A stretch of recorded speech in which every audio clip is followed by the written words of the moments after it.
เคหลังจากเขาได้วิธีของเราคลิกขวาไปคลิกเมาส์สัมหองเนาะเลือก make selection ปุ๊บกดโอเคไป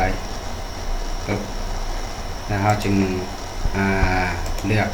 เครื่องมือนี้แล้วกด Ctrl เลือก Layer แล้วกด Ctrl J ปุ๊บก็ปิดตาตัวนี้ไปเขาก็ได้ป้องน้ำส้มเนาะเขาก็ได้ป้องน้ำส้มปุ๊บแล้วก็คลิกย่อลงกดซีบแล้วก็ย่อลงเนาะปึ๊บ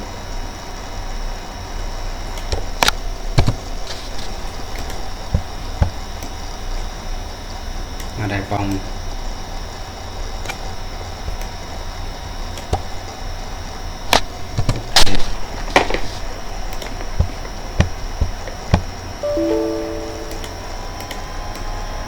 เอายองไว้คนใดคนหนึ่ง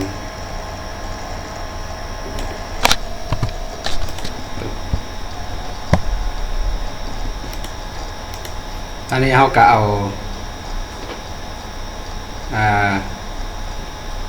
น้ำมาห้องใส่ลุม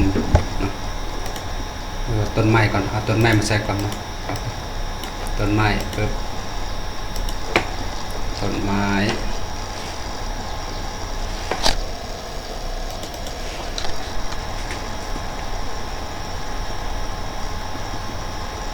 ปึ๊บต้นไม้ก็จะมีแบ็คกราวด์คือกันเนาะกด Enter ไป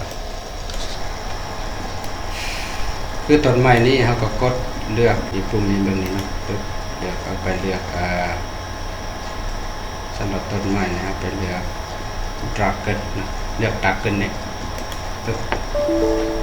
เอาไปเลือกดักเกินปึ๊บแล้วก็ดึงลง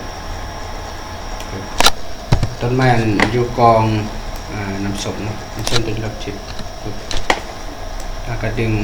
ต้นไม้หันอาจจะมันสูงนิดนึง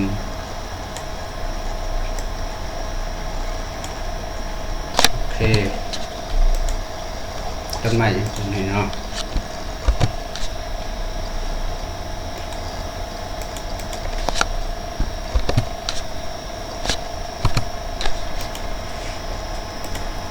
โอเคเขาก็ได้ต้นไม้เนาะเป็นที่เรียบร้อยของนี้แล้วก็น้ำดื่มขึ้นมาเนาะเอาเงาของน้ำดื่มเงาของน้ำตัวนี้โอเคเขาก็ดึงหม้อลงไปลง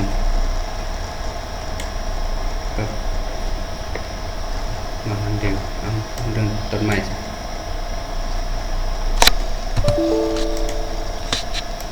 ของต้นไม้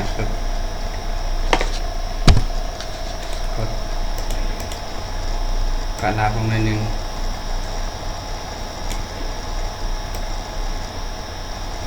พยายามน้ำดื่มเนาะเอากด copy Ctrl J ประมาณ4 layer เนาะแล้วกดกลุ่มทำอิฐนี้แล้วก็กด10มาหาlayer ที่1ที่2ที่3ที่4ปึ๊บหาที่5เนาะปึ๊บโอเคหลังจากนั้นเรากด Ctrl E เหมือนเป็นอันเดียวกันปึ๊บขยับลงมาโอเคอันเดียวขยับลงมาหนึ่งปึ๊บปรับ opacity ลงมาหนึ่งโอเคมันน่ากินเลยนะหนึ่งเนาะอันนี้หลังจากนั้นเราก็เอาน้ำส้มเนาะปึ๊บน้ำส้มที่เป็นแบบนี้ตัวนี้ก่อนเนาะตัวนี้มาโหเสร็จแล้วนึงปึ๊บโอเคจะนำสิ่งกองหลังนึง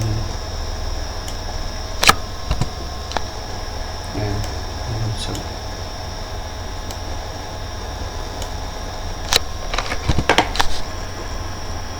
สาก็ได้ออกแบบลายสาครับโอเคเราจะก็ดึงน้ำส้มลงไปกองขวดเนาะ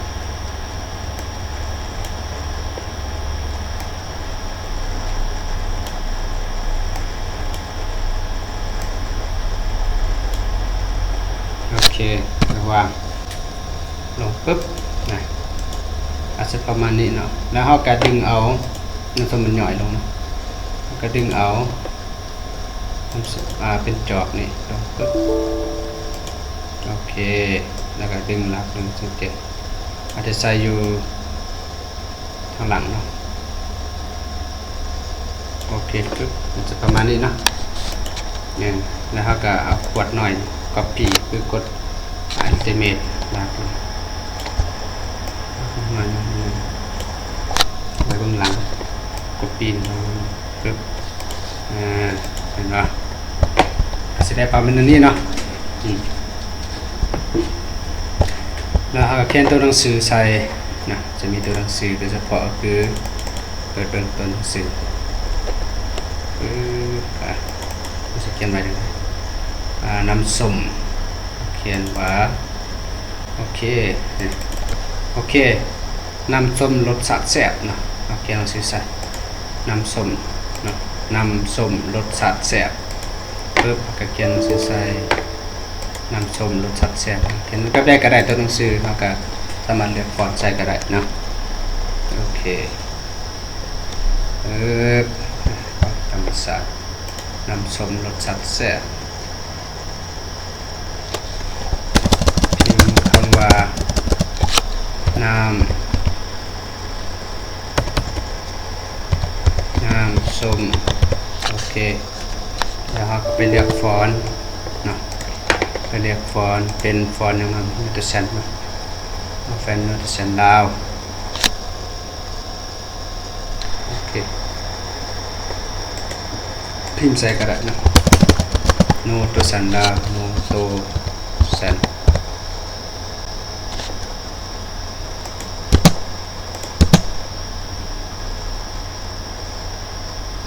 นี่โนโตซันดาปึ๊บแล้วเราก็ย่อขึ้นนะน้ำส้มโอเคถ้าหากตัวหนังสือเขามันเป็นสระลอยจังซี่นะเราสามารถแก้ได้เนาะ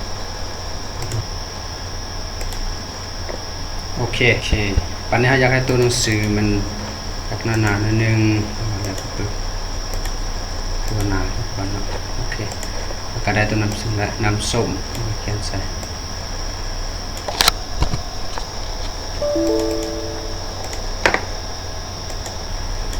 ตัวนี้น้อยลงบ่โอเคแล้วตัวนี้ก็น้ำส้ม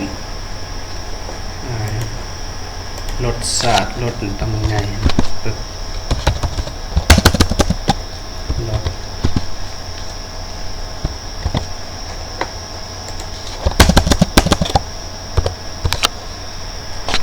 ตัวเซนโบลมีกันเลยโอเคตัวนี้ก็ดึงขึ้น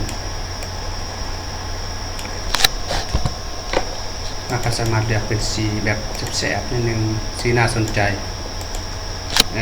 โอเค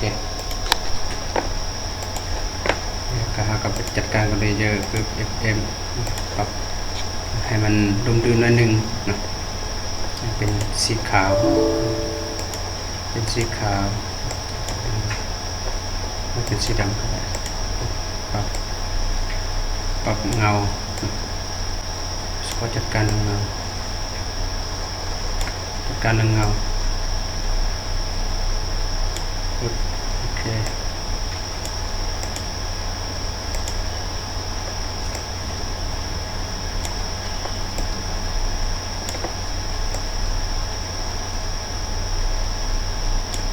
ปรับเงาเนาะโอเคนี่ครับได้เงาความชนรสชาติเนี่ยชาติแซ่บ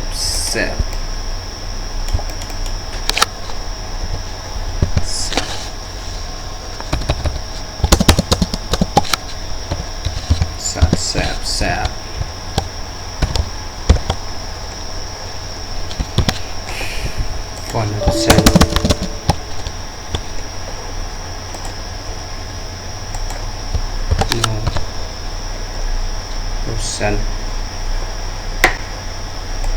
โอเคแล้วก็เอาเป็นสีที่ส้มตรงสีเกี่ยงว่าโอเคออเรนจ์สีเขียวน่าจะ ข้าวใส่ถึงเสียบเนาะโอเคกระสิประมาณนี้เนาะโอเคนักแสดงประมาณนี้เนาะเราออกแบบเบิ่งนะเอารูปโลโก้ยังใส่นะตัวหนังสือก็ตกแต่งเอาตัวหนังสือตกแต่งประเภทฟอนต์นี่นะพากันไปตกแต่งอยู่ในนี้เด้อลองไปเบิ่งเนาะโอเคเนาะสำหรับบทเรียนที่2ก็มีสำหรับเท่านี้เนาะก็ลาไปก่อนสบายดี